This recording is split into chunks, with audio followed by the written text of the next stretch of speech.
नमस्कार।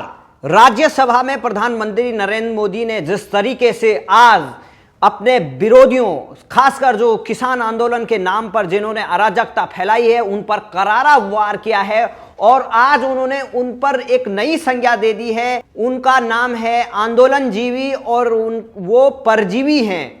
वो ऐसे आंदोलनजीवी हैं कि बुद्धिजीवी होते हैं, तमाम अलग अलग तरीके के जीवी होते हैं, लेकिन एक ये प्रजाति है, ये आंदोलनजीवी है। आप भी देखते होंगे कि चाहे छात्रों का आंदोलन हो या किसानों का हो या कोई भी मुद्दा हो, तो वहाँ वो पहुँच जाते हैं और देश को गुमराह करने के लिए भाषण देते हैं और उनको गुमराह करते हैं। इसी पर करारा वार किया है। आप देख सकते हैं कि किस तरीके से योगेंद्र यादव हैं, वो हर जगह मौजूद हो जाते थे। केजरीवाल हैं, मुख्यमंत्री हैं, वो भी आंदोलनजीवी हैं। वो आंदोलनजीवी ऐसे जीवी हैं, वो भी परजीवी हैं।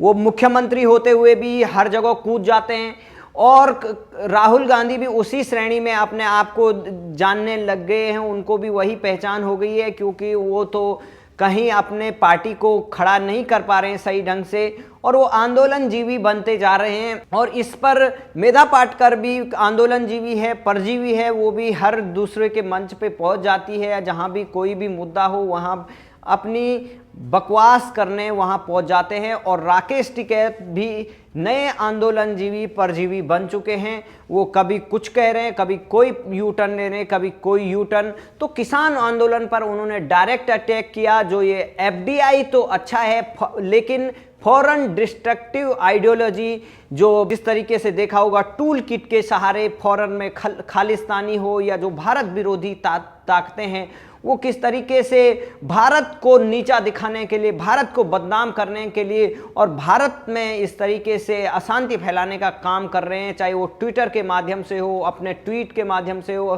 तमाम ऐसी वेबसाइटें, वीडियो, ऐसी चीज़ों को प्रचारित करना जो भारत विरोधी हो और भारत के खिलाफ बकवास करते हैं, चाहे उसमें रिहाना हो, मियाँ खलीफा हो और तमाम जो जिनका भारत से कोई लेना देना नहीं है, कभी भारत में आए नहीं होंगे, लेकिन वो भारत को बदनाम करने के लिए करोड़ों रुपए पैसे ले रहे हैं। तो ऐसे लोगों पर भी करारा वार समझो इनडायरेक्टली प्रधानमंत्री नरेंद्र मोदी ने कहा है। एफडीआई है, फॉरेन डिस्ट्रक्टिव आइडियोलॉजी, जो लोल सलाम वाले हैं, लाल सलाम वाले हैं, जो नक्सली हैं, अर्बन नक्सली हैं, चाइना के पैसे पर यहाँ पर उपद्रव मचाने की कोशिश करते हैं। और ये लोग हमेशा हर जगह, चाहे जेएनयू में हो, चाहे वो किसानों का मुद्दा हो, चाहे वो दादरी में हुआ हो, चाहे वो जब यहाँ पे होती थी लड़ाइयाँ, अगर दो आपस में लड़ रहे हैं तो उसको कैसे वो दो हिंदू मुस्लिम का झगड़ा बना देते थे। इन्होंने पहले सीए पर भी देखा। तो हर जगह इनका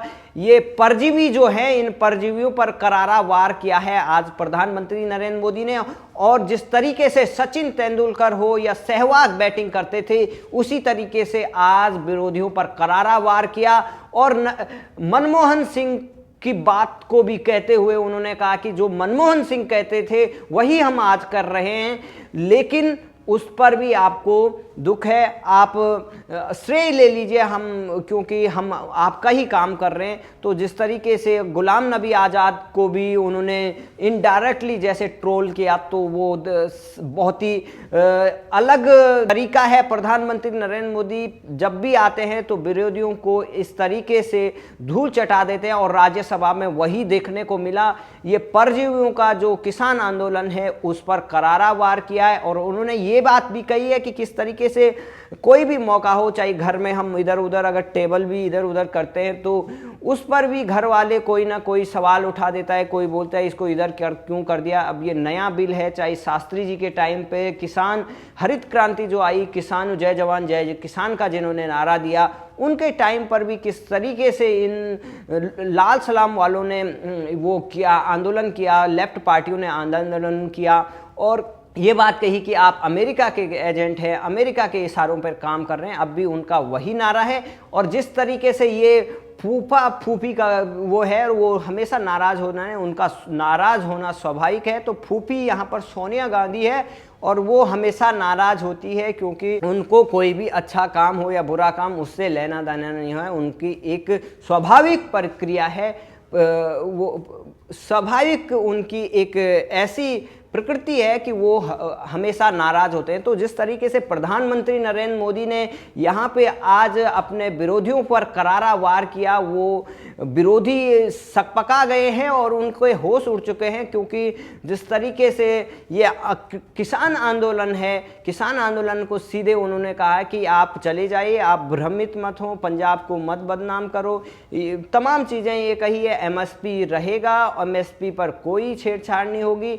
और यहाँ तक भी कहा कि प्रधानमंत्री नरेंद्र मोदी ने जो किसान आंदोलन वाले हैं वो हमसे बात करें, डायरेक्ट बात करें, लेकिन ये बताओ कि आपका आंदोलन किस कारण है। तो जिस तरीके से कांग्रेस पार्टी हो या विरोधी ताकतें हैं, देश विरोधी ताकतें, वो इस मूड में रहती है कि किस तरह से पब्लिक को बरगलाया जाए। चाहे यहाँ पर आप देखते हैं कि आपने देखा किस तरीके से राकेश टिकैत गाजीपुर में बैठे हैं 26 जनवरी को, जिस तरीके से गणतंत्र दिवस पर इन्होंने ये ट्रैक्टरों के द्वारा परेड किया। इस परेड में किस तरीके से कितने पुलिस वाले जख्मी हुए, 500 से ज़्यादा पुलिसकर्मी घायल हुए, और किस तरीके से इन्होंने ट्रैक्टर को दौड़ाया। तो वो मौत के ट्रैक्टर परेड थी, उसमें खुद एक जो कनाडा से आए थे उसमें उनकी भी मौत हो गई थी। लेकिन जिस तरीके से उसको झूठा बताने की कोशिश की गई और पुलिस वालों पर, सरकार पर दोष मढ़ने के लिए षड्यंत्र रचा गया, उसमें राजदीप सरदेसाई पकड़ा गया, उसमें तमाम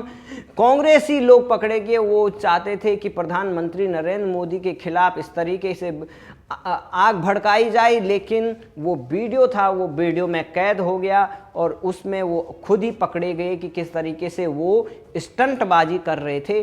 तो अब लगा सकते हैं कि किस तरीके से विरोधियों पर आज प्रधानमंत्री नरेंद्र मोदी ने करारा वार किया है। तो प्रधानमंत्री नरेंद्र मोदी ने जिस तरीके से राज्यसभा में आंदोलन जीवियों को, उन परजीवियों पर करारा वार किया, फूफा फूफी पर वार किया, तो आप लगा सकते हैं आंदोलन जीवी कौन है। मेरी तरफ से तो सारे ये आंदोलन जीवी हैं। कांग्रेस पार्टी को आंदोलन जीवी बना दिया है। कांग्रेस पार्टी कभी जाटों को लड़ाती है, कभी पटेलों को, कभी किसानों को, कभी महाराष्ट्र के लोगों को, तमाम ऐसी जो है कि कांग्रेस पार्टी चाहे साउथ जाती है तो साउथ हिंदी भाषा के खिलाफ वहाँ आंदोलन कराती है। तो यहाँ पर जिस तरीके से योगेंद्र यादव हो या आप मेधा पाटकर हो या आप तमाम अलग अलग लोग हैं, अरुंधति रॉय हो, ये एफडीआई वाले हैं, फॉरेन डिस्ट्रक्टिव आइडियोलॉजी वाले हैं। और दूसरी तरफ आप देख सकते हैं कि ये किस तरीके से कांग्रेस पार्टी ने ये जो किसान कृषि सुधार कानून था, ये कृषि बिल था, तमाम 3 बिल इसमें थे और उनका विरोध किस तरीके से किया, क्योंकि एक तरफ तो कांग्रेस पार्टी खुद इन बिलों को अपने चुनाव के घोषणा पत्र में रखती है, दूसरी तरफ इनका विरोध करती है। और एक अरविंद केजरीवाल हैं, वो भी खुद पंजाब में जब विधानसभा चुनाव लड़ रहे थे तो इन्होंने अपने घोषणा पत्र में डाला था, लेकिन जब मोदी ने किया तो शायद ये मोदी ने किया है तो ये ज़रूर गलत किया होगा। और प्रधानमंत्री नरेंद्र मोदी ने जिस तरीके से विरोधियों पर एक के बाद एक करारे वार किए हैं, शायद अब उनके पास कोई जवाब नहीं है और विरोधियों की जो एजेंडा था वो यहाँ पर धराशायी कर दिया है प्रधानमंत्री नरेंद्र मोदी ने और उनको नया नाम दिया है और उसकी चर्चा पूरे सोशल मीडिया में ट्रेंड में है और हर कोई इस पर चर्चा कर रहा है कि परजीवी, आंदोलन जीवी और फूफा और एफडीआई, फॉरेन डिस्ट्रक्टिव आइडियोलॉजी, ये तीनों ऐसे वर्ड हैं आज प्रधानमंत्री नरेंद्र मोदी ने जिस तरीके से इन नए वर्डों को आज सामने रखा है, तो शायद किसान आंदोलन में जो फॉरेन डिस्ट्रक्टिव आइडियोलॉजी और जो परजीवी और जो आंदोलन जीवी हैं उनको पहचानने में लोगों को आसानी होगी और ये जो लोग हैं इनको रोकना पड़ेगा। ये देश विरोधी हैं, ये देश को तोड़ना चाहते हैं, देश को खोखला बनाना चाहते हैं और इन परजीवी लोगों को हमें देखना पड़ेगा कौन ये आंदोलन जीवी हैं कि इनका हमेशा से यही धंधा रहता है, कहीं भी कुछ भी हो ये अपना झोला उठा के वहाँ पर पहुँच जाते हैं। और जिस तरीके से ये प्रधानमंत्री नरेंद्र मोदी का भाषण आज राज्यसभा में रहा वो अपने आप में एक ऐतिहासिक है, क्योंकि किस तरीके से उन्होंने आज़ाद हिंद फौज के सरकार के प्रथम प्रधानमंत्री सुभाष चंद्र बोस को याद किया और बताया कि नेहरू नहीं थे बल्कि सुभाष चंद्र बोस असल मायने में भारत के प्रथम प्रधानमंत्री थे। और ये किताबों में भी ये चीज़ मेंशन होनी चाहिए, क्योंकि आज़ाद हिंद फौज ही ने भारत को पहले आज़ाद कराने में सबसे बड़ी महत्वपूर्ण भूमिका निभाई। लेकिन किस तरीके से ये कांग्रेसियों ने अपनी और इसको मोड़ दिया, और आज तक सुभाष चंद्र जी बोस को इन्होंने उनको कोई न सम्मान दिया, न तो उन्होंने संसद भवन में इनकी प्रतिमा तक लगाई। हर जगह नेहरू और गांधी पर महिमा मंडित कर रहे, लेकिन अन्य जो आंदोलनकारी थे उनको बिल्कुल ही नकार दिया। सुभाष चंद्र जी बोस को आज प्रधानमंत्री ने आज़ाद हिंद फौज सरकार के प्रथम प्रधानमंत्री के रूप में भी याद किया। और तमाम चीज़ें हैं हर तरीके से, चाहे डेरेक ओब्रायन हो, चाहे वो जिस तरीके से पश्चिम बंगाल में लोकतंत्र की बात है, वहाँ तो कोई लोकतंत्र नहीं है, लेकिन डेरेक ओब्रायन दिल्ली में आकर संसद में ये बातें कहते हैं कि लोकतंत्र खतरे में है, लेकिन पश्चिम बंगाल में कुछ नहीं है, उस पर भी करारा वार किया। और मनमोहन सिंह पर भी और गुलाम नबी आज़ाद पर हो या तमाम विरोधियों पर एक के बाद एक बड़े वार किए, जिस वार से शायद आज किसान आंदोलन पूरी तरह से धराशायी हो गया है और जनता को डायरेक्ट मैसेज गया है। इन परजीवियों की पोल खोलने में प्रधानमंत्री नरेंद्र मोदी ने आज एक बहुत बड़ा कदम उठाया, और जो भाषण दिया उससे ये किसान आंदोलन के परजीवी साफ साफ दिखाई दे रहे हैं। जय हिंद, जय भारत।